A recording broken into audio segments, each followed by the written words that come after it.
아직 이전하지 않은 미래창조과학부 그리고 행안부까지 빠른 시일 내에 세종시로 이전시켜서 세종시를 사실상 행정기관 역할을 하도록 그렇게 만들겠습니다.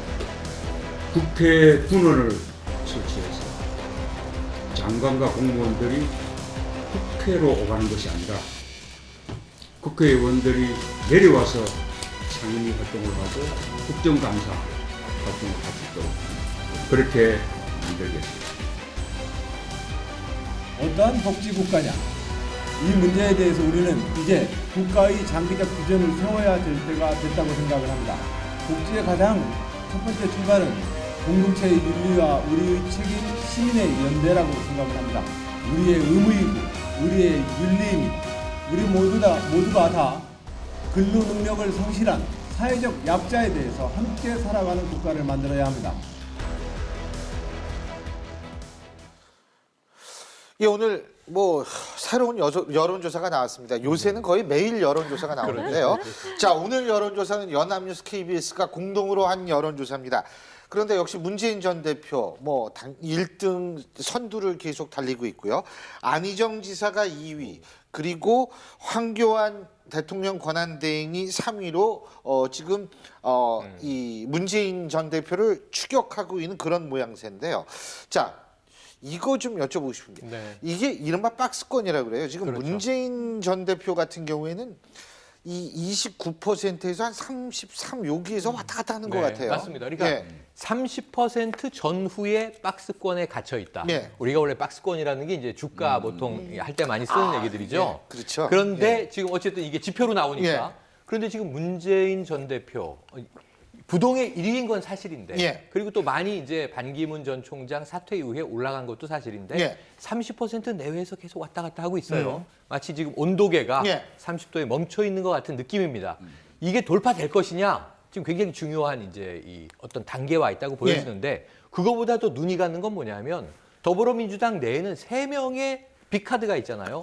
그래서 어찌 보면 즐거운 비명을 지르고 있을 수 있는데 누가 돼도 되는 거 아니냐? 근데 이제 2위 안희정 지사가 아무래도 충청 대망론의 탄력을 점점 흡수해가는 것 같아요.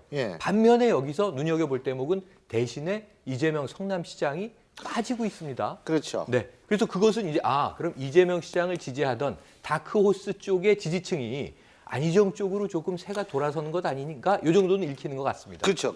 이제 그러니까 그렇게 볼 수도 있고 또 이재명 시장과 문재인 전 대표는 일종의 시소 게임이다. 그렇죠. 그러니까 이제 지지층이 겹칠 경우에 시소가 되는 거거든요. 그런데 안희정 지사 같은 경우에는 지지층이 좀 다르다. 스탠스가 달라요. 그래서 아마 이렇게 되는 모양인데 자, 후보 적합도 잠깐만 보여주시겠어요? 후보 적합도를 보면은요.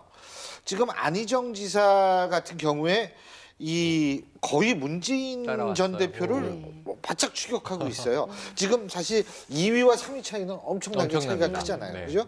자, 이러면은 이걸 해석을 어떻게 해야 됩니까? 저는 사실 이걸 보고 2007년 한나라당 경선 생각을 좀 했었거든요. 그러니까 사실 2007년에 한나라당 경선 때 저희가 어땠냐면 이명박 대통령하고 후보하고 박근혜 후보가 있을 때 우리가 이게 본선이라고 거의 생각하면서 예선이지만 훨씬 치열했는데 관심도 많았고 국민들이에요. 근데 이번에도 사실 민주당 경선이지만 이게 무엇보다도 관심을 끄는 거 아니겠습니까? 그러면서 그때 어떤 게 있었냐면 우리 당원들, 한나라당 당원들이 선택을 할 때 정체성이라든가 아니면 익숙하다든가 이제 호감도는 박근혜 후보한테 많았는데 왜 이명박 후보를 뽑았냐 하면 당선 가능성, 이제 정권을 창출할 수 있는, 정권 교체를 할 수 있는 가능성 때문에 선택을 했거든요. 외연 확장 때문에. 근데 그래서 이번에도 지금 조사를 해보면요. 이제 기업들은 빅데이터 분석을 많이 해요, 요즘은요. 여론조사뿐만 아니라 그 트럼프 대통령 이후로는 빅데이터 분석을 같이 해야 된다는 얘기가 나오지 않습니까? 근데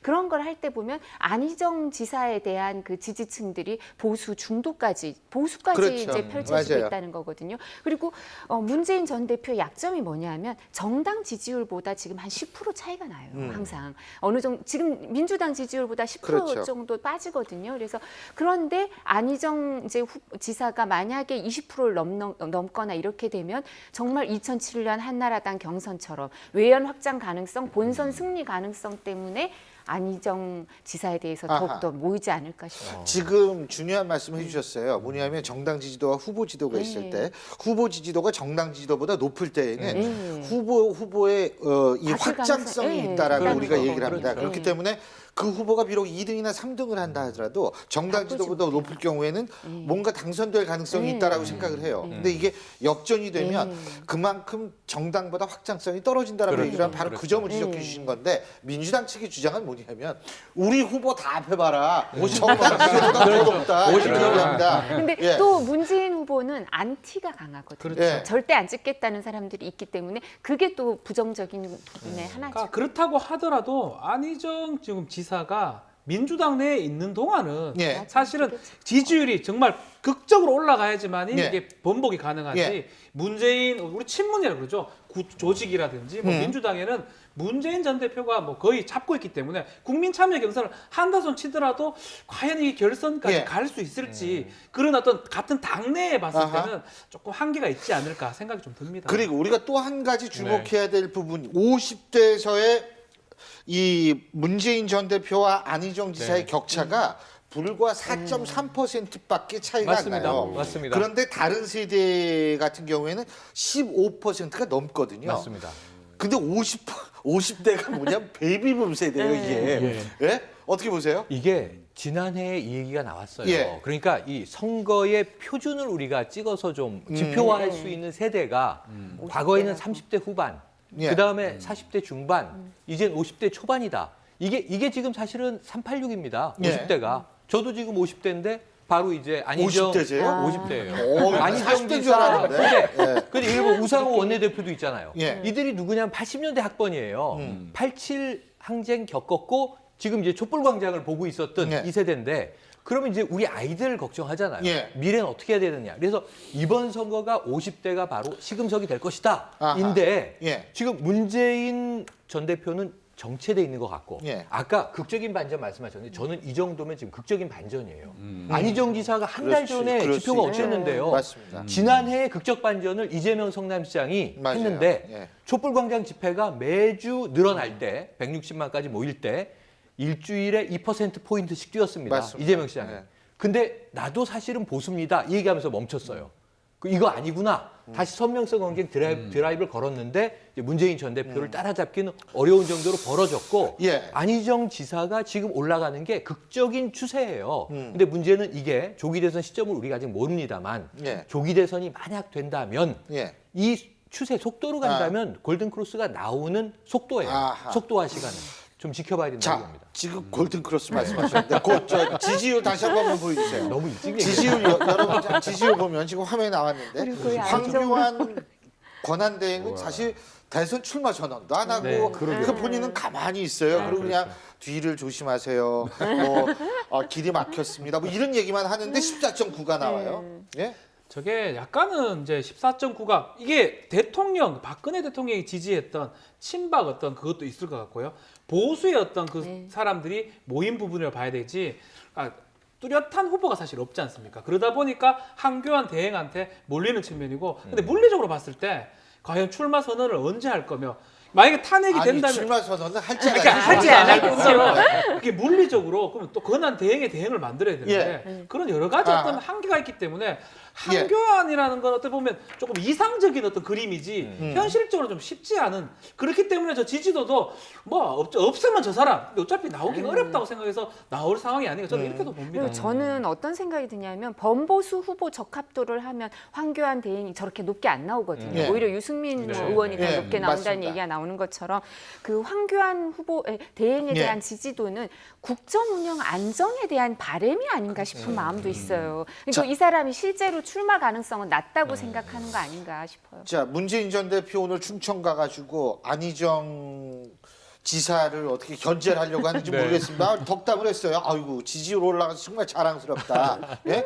근데 이 얘기는 무슨 얘기인지 둘 사이에 뭐가 있는 양 하지 말라. 이게 무슨 얘기예요? 그러니까 지금 신경전이 벌어지고 있잖아요. 예. 추격전을 벌이고 있다. 경쟁하고 있다는 얘기잖아요. 아. 사실상 경쟁을 하고 있는 거지 않습니까? 예. 그럼 어찌 보면 같은 당내의 동지이기도 하지만 대선 지금 본선으로 나가기 위해서 이번에는 예선이 본선보다 어렵다는 거 아닙니까? 그래서 국가대표 양궁 예선전에 비유하고 있잖아요. 예선전을 통과하면 금메달을 딸 수도 있을 가능성이 높은데 알겠습니다. 예선이 어렵다. 그러니까 지금 제가 보기엔 이 문 전 대표가 조금은 긴장한 것 같습니다. 견제구를 계속 날리고 있어요. 자, 어쨌든 오늘 말입니다. 김부겸 의원이 불출마 선언을 했습니다. 그렇기 때문에 세간의 관심을 갖고 있는 민주당의 대선 후보 경선은 3파전. 문재인 전 대표, 안희정 지사, 그리고 이재명 성남시장 이 세 사람의 각축으로 이제 굳어지는 것 같은데요. 저희가 계속 한번 지켜보죠.